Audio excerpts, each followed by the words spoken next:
Hello दोस्तों, good morning. स्वागत है एक बार फिर से आप सभी का एमजेटी एजुकेशन में। दोस्तों आज है 28 अगस्त और आज की वीडियो में हम लोग बात करेंगे 28 अगस्त 2023 के मोस्ट इंपोर्टेंट करंट अफेयर के क्वेश्चंस के बारे में।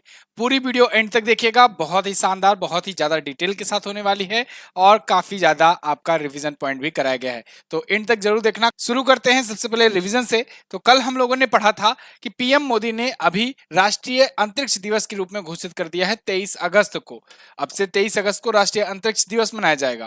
और पीएम मोदी जी ने अभी हाल ही में grand cross of the order of the honour से का अवार्ड जो है वो रिसीव किया है ग्रीस के राष्ट्रपति से। नेशनल स्मार्ट सिटी अवार्ड में इंदौर जो है एक बार फिर से देश की बेस्ट सिटी बनी हुई है। ये मध्य प्रदेश की सिटी है। इसके अलावा अभी हाल ही में असम राज्य सरकार ने 4 नए जिले बनाने की घोषणा की है। अब कुल जिलों की संख्या हो गई है 35। गोवा के गवर्नर पीएस श्रीधरन पिल्लई ने 3 पुस्तकें लिखी हैं। कौन कौन सी? Heritage trees of Goa, when parallel lights meet, एंते प्रिय कविता काल। इसके अलावा महिला टेनिस खिलाड़ी इगा स्वितेक, इनको अभी हाल ही में इन्फोसिस का ब्रांड एम्बेसडर बनाया गया है राफेल नडाल के साथ में। और शिक्षा मंत्रालय ने अभी स्मार्ट इंडिया हैकथॉन का शुभारंभ किया है। इसके अलावा वाईकॉम 18 के डिजिटल बिजनेस के सीईओ बन गए हैं किरण मणि। और बीएचईएल यानी भारत हैवी इलेक्ट्रिकल्स लिमिटेड ने भारत का पहला कैटलिस्ट सेट तैयार कर दिया है। 14वां social entrepreneur of the year का अवार्ड इंडिया जो है ये पाए हुए हैं सुचिन बजाज। और अभी हाल ही में ईरान ने मुहाजिर 10 ड्रोन बनाया है। ये बहुत ही खतरनाक ड्रोन है, ईरान का है। तो ये टॉप 11 क्वेश्चन थे कल की वीडियो से जिनका आपने किया रिवीजन। ये है एमजेटी ऐप, यहीं पर आपको उस वीडियो की क्विज और पीडीएफ आराम से मिल जाएगी। आज की वीडियो की भी क्विज यहीं पर मिलेगी और आपको हर एक दिन की, हर एक महीने की वीडियो, क्विज, फ्री पीडीएफ सब कुछ यहाँ पर मिलेगा। हमारी पेड ई बुक्स और पेड वीडियो कोर्सेज भी आप यहाँ पर देख सकते हैं। अब बात करेंगे आज के करंट अफेयर की। तो पहला क्वेश्चन आपके सामने, उत्तर प्रदेश कैबिनेट ने कितने अटल आवासीय स्कूलों को मंजूरी दी है? तो अभी हाल ही में उत्तर प्रदेश के जो सीएम है ना, योगी आदित्यनाथ जी, इन्होंने 18 आवासीय स्कूल को बनाने की घोषणा की है। देखिए आपने सुना होगा जवाहर नवोदय विद्यालय। जैसे जवाहर नवोदय विद्यालय हुआ करते थे ना, उसमें क्या हुआ था कि बचपन में 6 वर्ष से 14 वर्ष तक के बच्चों को आवास टाइप का, मतलब कि हॉस्टल टाइप की शिक्षा वहां पर प्रोवाइड की जाती थी। मतलब जवाहर नवोदय विद्यालय में जो कोई पढ़ता था बच्चा, तो उसको वहां पर रहना भी पड़ता था। वो वहां पर रहने, खाने, शिक्षा, हर प्रकार की व्यवस्था सरकार करती थी। लेकिन जवाहर नवोदय विद्यालय हो या केंद्रीय विद्यालय हो, ये दोनों ही परियोजना केंद्र सरकार की है। इसी तर्ज पर यूपी गवर्नमेंट ने भी एक शुरू किया है, अटल आवासीय विद्यालय। तो जब ये योजना शुरू हुई, ये विद्यालय बनाने के लिए जगह जमीन वाला वगैरह देखा जाना शुरू हुआ, बनाने की पूरा घोषणा हो चुकी है। अब 18 आवासीय स्कूल जो हैं इनको मंजूरी मिल गई है। 18 ऐसे आवासीय स्कूल बनाए जाएंगे जहां पर गरीबों, अनाथों और जो गरीबी रेखा से नीचे रहने वाले जो व्यक्ति हैं, गरीब आश्रित हैं, उनके बच्चों को वहां पर भेजा जाएगा। 6 वर्ष से लेकर के 14 वर्ष तक के बच्चों को यहाँ पर मुफ्त शिक्षा दी जाएगी, रहने खाने की भी व्यवस्था पूरी की जाएगी।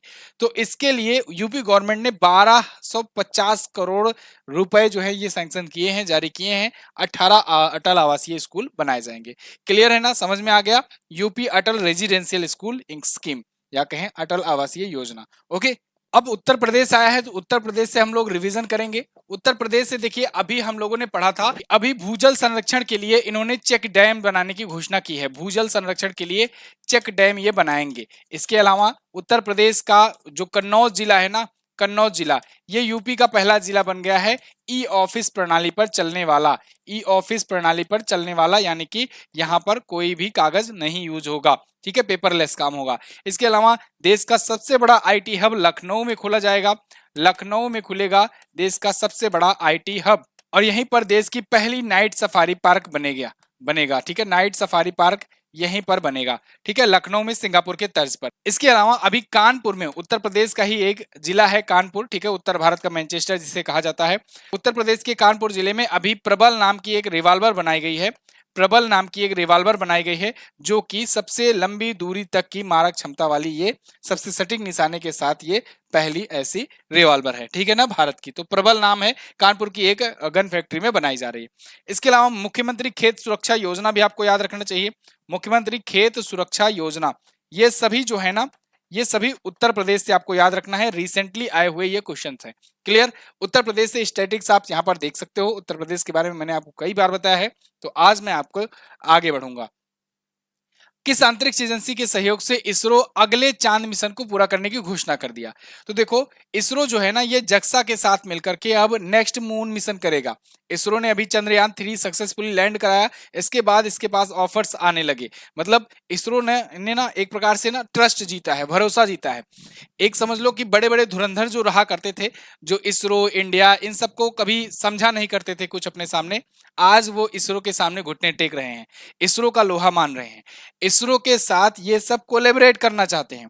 जापान की जो स्पेस एजेंसी है ना, जक्सा, जापान एरोस्पेस एक्सप्लोरेशन एजेंसी, ये जो है ये इसरो के साथ मिल करके अपना अगला चांद मिशन करना चाहती है। तो जापान, ये जक्सा जो है जापान की स्पेस एजेंसी, और इसरो, ये दोनों मिल करके अगला मून मिशन करेंगे। और इस मून मिशन में ये लोग नासा और ईएसए यानी कि national aeronautics and space administration जो अमेरिका की स्पेस एजेंसी है, और ईएसए यानी कि यूरोपियन स्पेस एजेंसी जो कि यूरोपियन यूनियन का जो स्पेस एजेंसी है, इन सब के भी जाकर के कुछ न कुछ उपकरण ले जाएंगे इसी मिशन में। ठीक है, तो ये मिशन का नाम क्या होगा? ल्यूपेक्स।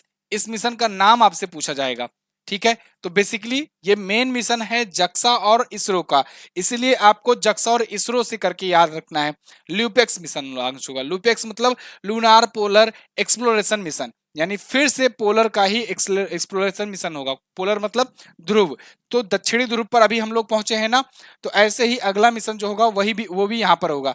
क्योंकि जापान हो, ईएसए हो, नासा हो, या कोई सा भी दोस्त हो, आज तक यहाँ पर ये लोग पहुंच ही नहीं पाए, सक्सेसफुली लैंड नहीं करा पाए हैं। और भारत का जो इसरो है, देखो, 2 बार तो ये वहां तक पहुंच गया था और तीसरी बार लैंड करा दिया। ठीक है, चंद्रयान 1 ने जाकर के वहां पर पार्टिकल गिराया था, चंद्रयान 2 ने वहां पर जाकर के मतलब लगभग पहुंच गया था, क्रैश लैंडिंग हो गई, और चंद्रयान 3 तो सक्सेसफुली लैंड हो ही गया। ठीक है, तो यहां पर देखो इसरो के, वो भी इतने कम बजट में, इतने कम बजट में, तो इसरो का लोहा ये लोग अच्छे से मान गए हैं। इसरो और जक्सा मिलकर के देखो रोवर और लैंडर बनाएंगे, जिसमें रोवर बनाएगा जक्सा और इसरो लैंडर बनाएगा, क्योंकि लैंडर ही इन लोगों की दिक्कत है। अभी देख रहे हो ना, बीच में लूनर 25 भी गया था रूस का, वो भी लैंडर, उसका भी गड़बड़ हो गया, वो भी लैंड नहीं कर पाया ठीक से। तो लैंडर तो इसरो ही बनवाएगा, इसरो से ही बनवाएंगे ये लोग, क्योंकि भाई देखेंगे कि क्या ऐसा बना दिए जो पहुंचा दिए। ठीक है, चलो, फिलहाल मोटा मोटा आप समझ गए हो। चंद्रयान 3 के बारे में मैं यहाँ नहीं डिस्कस कर रहा हूँ, क्योंकि चंद्रयान 3 के बारे में मैं बहुत बार बता चुका हूँ आप लोगों को। ठीक है, आगे बढ़ते हैं। हाल ही में इंडियन इम्यूनोलॉजिकल्स ने कब तक डेंगू वैक्सीन शुरू करने का लक्ष्य रखा है? तो इंडियन इम्यूनोलॉजिकल्स ने अभी हाल ही में एक अनाउंसमेंट करी है, जिसके अनुसार जनवरी 2026 तक वो वैक्सीन लॉन्च कर देंगे। किसकी वैक्सीन? डेंगू की। डेंगू आप जानते हो भारत में काफी पॉपुलर बीमारी है, और जब डेंगू बीमारी फैलना शुरू होती है तो काफी मौतें भी होती हैं इंडिया में यहाँ पर इससे। डेंगू मादा एंडीज एजिप्टी मच्छर के काटने से होती है, ये इसके वाहक होते हैं। ठीक है, मादा एंडीज एजिप्टी, और मैंने आपको उस दिन बताया था ना, मादा एनाफ्लीज मच्छर जो होते हैं वो मलेरिया के वाहक होते हैं। यहाँ पर मादा एंडीज एजिप्टी मच्छर जो होते हैं वो डेंगू के वाहक होते हैं। तो अभी तक तो वैक्सीन नहीं बन पाई है। अभी मॉस्क्यूरिक्स वैक्सीन, इतने सालों से मलेरिया फैल रहा है, और मॉस्क्यूरिक्स वैक्सीन अभी जाकर के आई थी पिछले 1-2 साल पहले। ठीक है, जिसको डब्ल्यूएचओ ने मंजूरी दी थी। किसकी वैक्सीन है? मलेरिया की वैक्सीन है। तो मॉस्क्यूरिक्स मलेरिया की वैक्सीन है, उसको भी याद रखिएगा। डेंगू की वैक्सीन भारत बनाएगा, अभी भारत ने अभी तक नहीं बनाया हुआ है। इसके लिए अमेरिका की एक कंपनी है नेशनल इंस्टीट्यूट ऑफ हेल्थ, इसने इंडियन इम्यूनोलॉजिकल्स को एक वायरस दिया है। होता क्या है ना कि वैक्सीन वगैरह बनाने में ना कभी कभी कोई चीज, देखो कोई भी हो, एंटीटोड बनाने के लिए टोड की जरूरत होती है। मतलब अगर आपको ना विष का तोड़ ढूंढना है तो आपको विष की जरूरत होती है। तो ऐसे ही यहाँ पर वायरस एक लिया जाएगा, वायरस ही वायरस का तोड़ बनता है। अमूमन बहुत सारी वैक्सीन होती हैं ऐसी जिसमें उसी वायरस से वैक्सीन बनाई जाती है। ठीक है, उसी की वैक्सीन, उसी रोग की। तो फिलहाल ये वायरस दिया है अमेरिका ने इंडिया को कि लो भैया वैक्सीन बनाओ, और इंडिया ने घोषणा की है कि वो बना देंगे जनवरी 2026 तक। राष्ट्रीय डेंगू दिवस याद रखिएगा 16 मई को हम लोग मनाते हैं। 16 मई को ही 22वां राज्य बना था सिक्किम, ये भी याद रखिएगा। 36वां संविधान संशोधन के तहत 22वां राज्य बना था 16 मई 1975 को सिक्किम। और तो सिक्किम स्थापना दिवस हुआ और डेंगू दिवस भी हो गया, दोनों दिवस आप याद रखेंगे। ठीक है, चलिए आगे बढ़ते हैं। चर्चे में रही पुस्तक pitch side my life in Indian cricket, ये किसकी आत्मकथा है? तो अभी हाल ही में एक पिच साइड नाम की एक पुस्तक आई है। इस पुस्तक को लिखा है अमृत माथुर ने। अमृत माथुर ये बीसीसीआई के महाप्रबंधक भी रह चुके हैं। दिल्ली डेयर डेविल्स के टीम जो दिल्ली कैपिटल अब हो गई है, पहले आईपीएल की दिल्ली डेयर डेविल्स के नाम से थी, उसके ये सीईओ रह चुके हैं। तो इनकी ये आई हुई है book pitch side my life in Indian cricket. तो ये ऑटोबायोग्राफी है, तो बेसिकली इन्होंने अपने आत्मकथा इसमें बताया है, अपने बारे में बताया है। क्रिकेट प्रशासक रहे लंबे समय तक, 1992 में भारतीय टीम के प्रबंधक रहे, चीफ मैनेजमेंट रहे, सीईओ रहे, ठीक है। तो फिलहाल ये क्रिकेट से जुड़े हुए हैं, और स्पोर्ट पर्सन से जुड़े हुई जो किताबें होती है वो अक्सर एग्जाम में पूछी जाती हैं। इस पर मैंने आपको एक वीडियो भी दी हुई है, हालांकि वो वीडियो आप लोग सर्च करके देखोगे नहीं मुझे पता है, इसलिए मैंने कुछ स्क्रीनशॉट यहाँ पर लाए हुए हैं आपके लिए। और यहाँ पर देखो वो स्क्रीनशॉट उतना क्लियर दिख भी नहीं रहा है। मैं आपको यही रिकमेंड करूंगा कि यहाँ पर एक कार्ड मैं छोड़ूंगा, आप जाकर के अभी के अभी ये वीडियो खत्म होने के बाद जाकर के उसको देख लीजिएगा। 12 से 14 मिनट की वीडियो है, उस वीडियो में जितने भी खिलाड़ियों ने, प्रसिद्ध खिलाड़ियों ने जो पुस्तकें लिखी है उसको मैंने बताया हुआ है, आप देख लेना उसको और नोट डाउन कर लेना। ऐसी रेयर वीडियो आपको जल्दी नहीं मिलेगी, ठीक है ना। फिलहाल कुछ पुस्तकें हैं उनको मैं रिवाइज करा देता हूं, जैसे मिल्खा सिंह की पुस्तक है the race of my life, उसी वीडियो से यहाँ पर स्क्रीनशॉट लिया गया है। साइना नेहवाल की पुस्तक है playing to win, Sachin Tendulkar की है playing it my way, PT Usha की है गोल्डन गर्ल, पीवी सिंधु जो बैडमिंटन खिलाड़ी हैं इनकी इनकी पुस्तक का नाम है सटलिंग टू द टॉप। इसके अलावा माइंड मास्टर विश्वनाथन आनंद की पुस्तक है, सनी डेज सुनील गावस्कर की पुस्तक है, संजय माजरेकर की इम्परफेक्ट है, रिकी पॉन्टिंग की पुस्तक है at the close of play, और 280 एंड बियॉन्ड जो है वीवीएस लक्ष्मण की पुस्तक है, ठीक है ना। अच्छा एक चीज और, इसके अलावा भी बहुत सारी पुस्तकें उसमें मैंने बता रखी है, जैसे अभी आप देखो बिलीव नाम की पुस्तक आई थी ना, बिलीव नाम की पुस्तक सुरेश रैना की है, इसको याद रखना, सुरेश रैना, ठीक है। युवराज सिंह की आई है the test of my life, इसको बताया है कि नहीं, the test of my life, test of my life, ये युवराज सिंह की पुस्तक है, ठीक है ना, यूवी की पुस्तक है, ठीक है। ऐसे बहुत सारी पुस्तकें हैं जो मैंने आपको उस वीडियो में बताई हुई, आप जरूर देखिएगा उसे, इंपॉर्टेंट है। और ये मैंने रिवीजन अभी कल भी कराया था, तो आज आगे बढ़ते हैं। केरल का पहला एआई स्कूल कहां पर खोला गया? तो अभी दोस्तों तिरुवनंतपुरम में केरल का, ना सिर्फ केरल का बल्कि कहें भारत का भी सबसे पहला एआई स्कूल यानी आर्टिफिशियल इंटेलिजेंस बेस्ड स्कूल खोला गया है, जहां पर आर्टिफिशियल इंटेलिजेंस की लर्निंग प्रोवाइड की जाएगी, एजुकेशन प्रोवाइड किया जाएगा। तो तिरुवनंतपुरम में केरल में यह खोला गया है artificial intelligence based education provide करने के लिए, और ऐसे टेक्नोलॉजी के बारे में छात्रों को, स्टूडेंट्स को अवेयर करने के लिए ये पढ़ाया जाएगा। तो इसका उद्घाटन भारत के पूर्व राष्ट्रपति रामनाथ कोविंद जी ने किया है। आप मुझे कमेंट करके बताओगे रामनाथ कोविंद जी भारत के कौन से में नंबर के ये प्रेसिडेंट थे? कमेंट बॉक्स में जरूर आंसर लिखिएगा। इसके अलावा ये भी बता दीजिएगा कि ये राष्ट्रपति बनने से पहले कहाँ के राज्यपाल थे। भारत का पहला आर्टिफिशियल इंटेलिजेंस स्कूल है ये, इसे आई लर्निंग इंजन्स और वैदिक ई स्कूल इनकी साझेदारी के द्वारा बनाया जा रहा है। कहां पर? केरल में बनाया जा रहा है। चलो भैया, केरल जो है आपको पता होगा पोल्लमपारा ग्राम पंचायत, केरल जो है आपको पता है पोल्लमपारा ग्राम पंचायत, ये क्या है? ये पहला, भारत का पहला पूरी तरीके से डिजिटलीकृत ग्राम पंचायत है, पूरी तरीके से डिजिटल ग्राम पंचायत है। इसके अलावा इसने ही भारत की पहली, केरल ने भारत की पहली खुद की इंटरनेट सेवा शुरू की। इसके अलावा केरल ने अपना नाम बदलने के लिए अपनी विधानसभा में एक विधेयक पारित किया केरलम करने के लिए। केरलम अब हो सकता है जल्द ही आपको नाम नया मिल जाए। इसके अलावा इसने अभी शुभ यात्रा नाम की ऐप भी तो लॉन्च की थी, शुभ यात्रा विदेशी पर्यटकों के लिए। इसके अलावा मालाबार नदी महोत्सव, मालाबार नदी महोत्सव यहीं पर आयोजित किया गया। क्लियर है? ये केरल से आपको जो करंट अफेयर के पॉइंट्स हैं वो हैं, यहाँ पर आपको स्टैटिक मिल जाएगा। केरल आपको भारत में यहाँ पर दिख जाएगा। केरल अपना बॉर्डर कर्नाटक से और तमिलनाडु से शेयर करता है। केरल जो है इसकी राजधानी होती है तिरुवनंतपुरम। यहाँ पर अगर नेशनल पार्क की बात करें तो साइलेंट वैली नेशनल पार्क ही सबसे ज्यादा इंपॉर्टेंट है, याद रखिएगा। वैसे पेरियार वन्यजीव अभ्यारण्य, इडुक्की वन्यजीव अभ्यारण्य भी यहाँ पर है, पल्लक्कड़ दर्रा है, थामासोरी है, पालघाट भी यहीं पर है, पालघाट दर्रा भी यहीं पर है। इसके अलावा कथकली, मोहिनीअट्टम, कालियाट्टम प्रमुख यहाँ के लोक नृत्य हैं। जिलों की संख्या 14 है, विधानसभा में 140 सीट है, लोकसभा में यहाँ से 20 और राज्यसभा में यहाँ से 9 सीटें जाती हैं। क्लियर है? पिनराई विजयन यहाँ के सीएम हैं और आरिफ मोहम्मद खान यहाँ के हैं गवर्नर करंट टाइम पर। इन्होंने ही वन स्कूल वन आईएएस योजना शुरू की थी। अगला, हाल ही में किसे लिक्टेस्टिन में अगला भारतीय राजदूत नियुक्त किया? तो अभी हाल ही में दोस्तों मृदुल कुमार को नियुक्त किया गया है लिक्टेस्टिन में अगला भारतीय राजदूत। आप में से लगभग 90% लोगों ने इसका कभी नाम नहीं सुना होगा। ये एक देश है, ये एक देश है, शायद ही आप में से किसी ने सुना हो इसका नाम, ठीक है। लिechtenstein जो है ये एक देश है, बहुत ही छोटा सा ये देश है, ठीक है ना, लप्पू सा देश है। यहाँ के ये राजदूत बनाए गए हैं। कौन बनाए गए हैं? मृदुल कुमार। ये 1992 बैच के इंडियन फॉरेन सर्विसेज के ये ऑफिसर हैं और अभी टाइम पर अगर बात किया जाए तो स्विट्जरलैंड में है। स्विट्जरलैंड में अभी के टाइम पर है और अब इनको लिechtenstein में नियुक्त किया गया है। ये भी एक यूरोपीय देश है, यूरोपीय देश है, ठीक है ना, लिechtenstein। तो इसके यहाँ के ये बनाए गए। इसकी राजधानी होती है वैद्यूज, प्रधानमंत्री है डेनियल रिस्क और मुद्रा यहाँ की होती है स्विस फ्रैंक।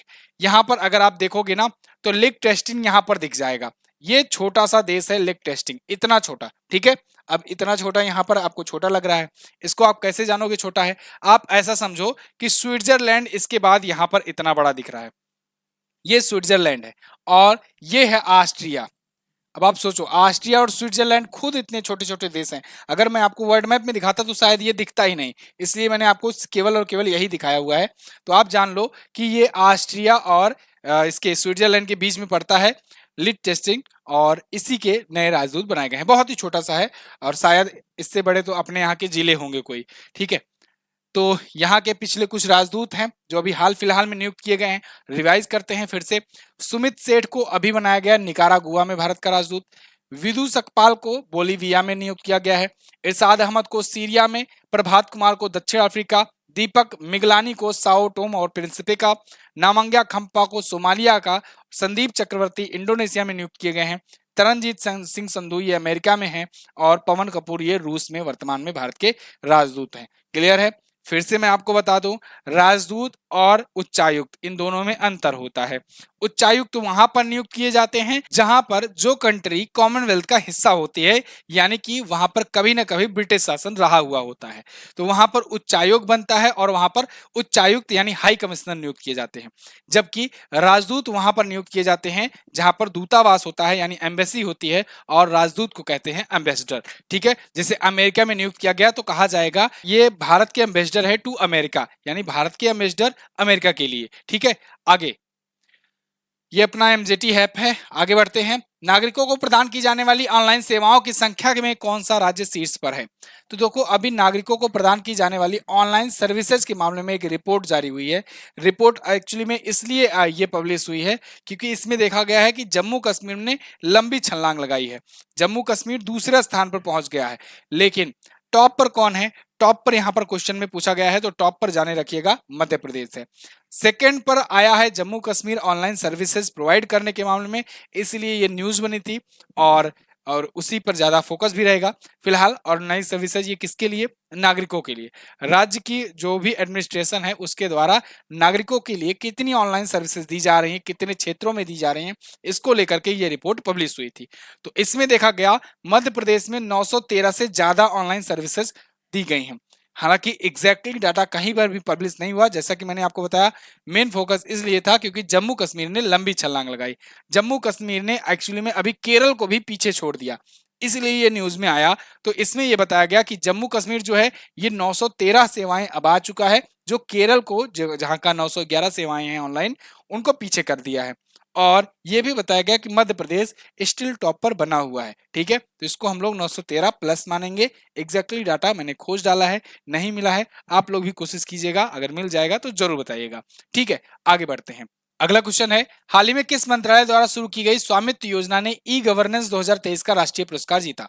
तो अभी हाल ही में दोस्तों ये पंचायती राज मंत्रालय ने जीता है। यहाँ पर्यटन मंत्रालय हो गया है, इसको मिटा दीजिएगा।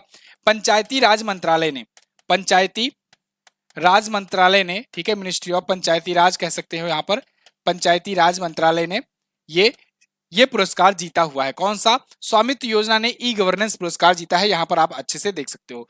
तो पंचायती राज की स्वामित्व स्कीम थी और इसी को ये अवार्ड मिला है, ठीक है ना। तो यहाँ पर देखो, ये योजना पहले समझ लो आप लोग, ये स्वामित्व योजना है क्या। आप आजकल जो लोग गांव से जुड़े होंगे उन लोग को पता होगा, आजकल गांव में लेखपाल वगैरह सब लोग पहुंच रहे हैं और जा करके देख रहे हैं, वहां पर एक बार फिर से नाप जोख कर रहे हैं, मुआयना कर रहे हैं कि कहाँ कहाँ पर की जमीनें जो है वो किसके किसके नाम है। जो नहीं है वो आबादी क्षेत्र जो है घोषित किया जा रहा है, मतलब वगैरह वगैरह, जहां आबादी क्षेत्र आबादी घोषित किया जा रहा है, और जहां पर ये बंजर जमीन है वो बंजर किया जा रहा है। एक्चुअली में ये सारा डाटा ना ये इंटरनेट पर अपलोड हो रहा है, क्योंकि हम लोग एक लंबे समय के बाद अब इंटरनेट की दुनिया में आए हैं और सब कुछ डिजिटलीकृत करने की कोशिश में लगे हुए हैं। तो ये जो जितना भी डाटा है जिनका जिनका ब्यौरा नहीं है, जो कागजों पर नहीं है, उन सबको कागजों पर लाने के लिए आजकल ये चीजें चल रही हैं। इसके लिए पंचायती राज मंत्रालय को जिम्मेदारी दी गई थी कि आप जाओ, आप एक कोई योजना लाओ ऐसा कि जिसके माध्यम से सारी आबादी का जिनका जिनका जहां जहां पर जगह जमीन है, जायदाद है, उनको उनका स्वामित्व मिल सके। जो सरकार का है, मतलब जो बंजर है या फिर जो ग्राम समाज की जमीन है, वो ग्राम समाज की घोषित की जा सके।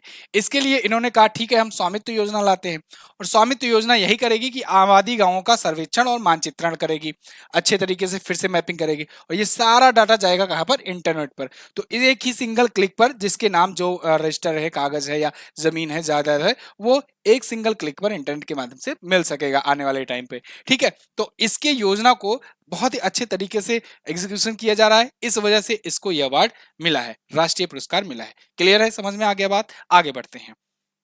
हाल ही में दिल्ली नगर निगम ने नागरिक सेवाओं में क्रांति लाने के लिए कौन सा मोबाइल ऐप लॉन्च किया? तो दिल्ली नगर निगम ने अभी हाल ही में एक ऐप लॉन्च किया है जिसका नाम है MCD 311। क्या नाम है? MCD 311। MCD मतलब होता है म्यूनिसिपल कॉर्पोरेशन ऑफ दिल्ली। तो MCD 311 ऐप के जरिए जो होगा, जो दिल्ली के नागरिक हैं, अगर वो उन्हें कोई शिकायत है, अगर वो कोई शिकायत करना चाहते हैं सरकार से, या कोई आसपास चीजें सही से तरीके से नहीं हो रही हैं, तो वो यहाँ पर शिकायत कर सकते हैं इस ऐप के माध्यम से। ठीक है ना? तो नागरिक मुद्दों से संबंधित शिकायतें दर्ज करके ये अपने शहर के रख रखाव वगैरह को ठीक कर सकते हैं। तो इस ऐप को लॉन्च किया है पूर्व उपराज्यपाल अनिल बैजल ने। ठीक है, अभी कौन है? अभी सक्सेना साहब है, विनय कुमार सक्सेना अभी उपराज्यपाल है। ठीक है, आगे बढ़ते हैं। यहाँ पर देखो पिछले कुछ दिनों में ऐप आए हैं चर्चे में, उनको हम लोग रिकॉल कर लेंगे। यस बैंक ने अभी आयरिस मोबाइल ऐप लॉन्च किया, इनक्वाइस ने अभी समुद्र ऐप लॉन्च किया, भारत सरकार के द्वारा फ्लड वॉच ऐप लॉन्च किया गया, और NHAI यानी भारतीय राष्ट्रीय राजमार्ग प्राधिकरण, national highways authority of India, इसके द्वारा राजमार्ग यात्रा ऐप लॉन्च किया गया। असम सरकार के द्वारा मृत वृक्ष आंदोलन ऐप लॉन्च किया गया। गूगल ने नोटबुक LM लॉन्च किया। जम्मू कश्मीर ने मोबाइल दोस्त ऐप लॉन्च किया। और देखो ये मोबाइल दोस्त ऐप जो है ना, इसी की बहुत ही अहम भूमिका रही थी, जो अभी नागरिक सेवाओं को डिजिटल सेवाओं प्रदान करने के मामले में जो सेकंड पर आया है ना, इसी ऐप की सबसे ज्यादा भूमिका रही थी। रिपोर्ट फिश डिसीज ऐप ये केंद्रीय मंत्री पुरुषोत्तम रुपाला ने लॉन्च किया है। क्लियर है ना? देखो आपको मैं कंटेंट अपनी तरफ से बहुत भरपूर दूंगा, आप नोट्स लेकर के बैठो, डेली करंट अफेयर देखो, इतना ज्यादा कंटेंट आपको मिल जाएगा, इतना बेहतरीन तरीके से रिवीजन आप कर सकोगे। मात्र 10 दिन से 20 दिन तक आप लगातार कंटिन्यू बने रहो ना, आपको अपने अंदर एक अलग से कॉन्फिडेंस आने लगेगा, करंट अफेयर का जो डर है वो निकल जाएगा। बस आपको क्या करना है, आपको रोजाना डेली बनकर टारगेट बना करके डेली वीडियो को देखना ही देखना है। अगर आप डेली वीडियो देखोगे तो आपके अंदर एक एक तो पहले रूटीन बन जाएगा, दूसरी चीज आपके अंदर अपने आप ही सुधार होने लगेगा। मैं आपको कई बार कहता हूँ ये आयुर्वेदिक दवाई की तरह है। डेली करंट अफेयर बहुत सारे लोग ना जो सोचते हैं मंथली देख लेंगे, या फिर सोचते हैं ईयरली देख लेंगे, या सोचते हैं लाइव क्लासेस में कोई चला दिया जाए, सीरीज चला दिया लास्ट में मैराथन वगैरह, वो देख करके काम चला देंगे। लेकिन हमेशा याद रखना दोस्त, जो डेली करंट अफेयर पढ़ता होगा बंदा, और जो मंथली या फिर कोई वैसा क्लास देख करके मैराथन वगैरह देख करके निकल के जाता होगा, दोनों में जमीन आसमान का अंतर रहेगा। डेली करंट अफेयर वाला का कॉन्सेप्ट ज्यादा क्लियर रहेगा और वो कंफ्यूज नहीं होगा, क्योंकि वो बार बार रिवाइज कर रहा होगा, रिकॉल कर रहा होगा। और मंथली करंट अफेयर या मैराथन देख करके जाना वाला बंदा जो होगा, एक टाइम पर जब ऑप्शन उसके सामने कंफ्यूजन वाले आ जाएंगे, तो एक टाइम पर वो कंफ्यूज हो सकता है, क्योंकि उसने एक ही 2 बार वो चीजें पढ़ी है। ठीक है, लेकिन आपने डेली करंट अफेयर में बार बार चीजों को रिवाइज किया है, तो आपके अंदर एक अलग लेवल का कॉन्फिडेंस रहेगा। इसीलिए मैं कहता हूँ डेली करंट अफेयर जरूर देखा करो। चलो, हाल ही में किस कंपनी को emerging developer of the year का अवार्ड मिला? तो देखो अभी हाल ही में ATS होमक्राफ्ट जो है कंपनी, इसको emerging developer of the year का अवार्ड मिला हुआ है। देखिए ये अवार्ड है, ठीक है, यहाँ पर इनको दिया गया है ये अवार्ड, और इस अवार्ड को इकोनॉमिक टाइम्स ने दिया है। इकोनॉमिक टाइम्स के द्वारा ही दिया जाता है ये। इस अवार्ड को यहाँ पर दिल्ली में एक द होटल ग्रैंड है, वहां पर ले जाकर के दिया गया, और पुरस्कार देने वालों में देखिए बहुत सारे लोग शामिल थे, जिसमें राकुल प्रीत सिंह, वीरेंद्र सचदेवा, ये सभी लोग थे। ठीक है, तो एटीएस होमक्राफ्ट को मिला है, इसी को आपको ध्यान रखना है बस। ये टॉप 10 करंट अफेयर के क्वेश्चन थे आज के दिन से। आई होप आपको वीडियो इंटरेस्टिंग लगी होगी, समझ में आया होगा। अगर वीडियो समझ में आई है तो वीडियो को लाइक दे दीजिए और चैनल को सब्सक्राइब जरूर कर लीजिए, और अगर पसंद आया है ज्यादा तो आप शेयर भी कर सकते हैं अपने दोस्तों के साथ। चलिए अब हम लोग बात करेंगे लास्ट डे के क्वेश्चन की। कल मैंने आपसे क्वेश्चन पूछा था कुछ, 69वें राष्ट्रीय फिल्म पुरस्कार में किस फिल्म ने नरगिस दत्त अवार्ड जीता? तो इसमें देखिए द कश्मीर फाइल्स ने जीता था। स्वच्छ वायु सर्वेक्षण के अनुसार इंदौर लगातार कौन सी बार देश का सबसे स्वच्छ बना है शहर? तो 7वां सबसे स्वच्छ शहर बना है। आज का देखिए पहला क्वेश्चन क्या है, चंद्रयान 3 के लैंडर ने जहां सॉफ्ट लैंडिंग की उस पॉइंट को किस नाम से जाना जाएगा? बहुत ही इंपॉर्टेंट क्वेश्चन है, कल मैंने आपको इसके बारे में बताया था, बताइएगा जरूर दोनों हुई आंसर। किस देश द्वारा पीएम नरेंद्र मोदी को ऑर्डर ऑफ द नाइल पुरस्कार मिला था? अभी ये भी मैंने आपको कल ही की वीडियो में रिकॉल कराया था, आप जरूर बताइएगा दोनों क्वेश्चन के आंसर। चलिए बहुत बहुत धन्यवाद यहाँ तक वीडियो देखने के लिए। मैं मिलूंगा आपसे अगली वीडियो में, तब तक के लिए नमस्कार, जय हिंद, वंदे मातरम।